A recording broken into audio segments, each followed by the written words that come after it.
আমরা মুসলমান, আমরা শুধুমাত্র মনে করছি আমার ইবাদত আমি করতেছি তো, নামাজ আমি পড়তেছি তো, রোজা আমি রাখতেছি, হজ সময় হলে হজ করবো তো, এইটার জন্য আমি আমাকে মনে করি আমি যথেষ্ট। এত দূরে কি যথেষ্ট? একজন জুলুম করছে, সেই জালেমের বিরুদ্ধে যদি আপনি দাঁড়াইতে না পারেন, নীরবতা পালন করেন, আপনিও তার সমর্থকের কাতারে পড়বেন। নাউযুবিল্লাহি মিন যালিক।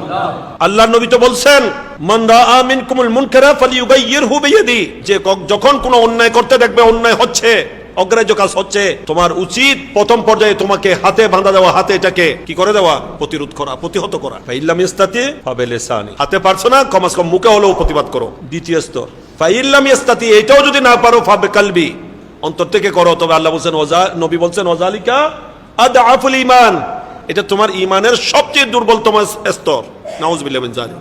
আমরা মুসলমান হলে আমাদেরকে কি করতে হবে? একটা অন্যায়কে প্রতিহত করতে হবে, অন্যায়ের বিরুদ্ধে রুখে দাঁড়াতে হবে, আল্লাহ রসুল বিরোধী কোনো কাজ হচ্ছে সেটাকে বাধা প্রদান করতে হবে। এটাই হচ্ছে সত্যিকার ইমানদারের পরিচয়। এখন আমরা তো মনে করি আমারকে কিসে পাইছে, আর কি দরকার, আর কে ভাই, আরো হয়তো বোধকে ইল্ল হয়, হয়তো যার খোদার জবাব দিব। নাউযুবিল্লাহ না, খোদা কি যাত্রার কো আলোক আলোক নাকি? যার খোদার জবাব দিব মানে তো তাহলে বুঝাতে খোদা কোন আলোক আলোক। আল্লাহ কি হজ্ঞ আছে নাকি? আল্লাহ কয়জন?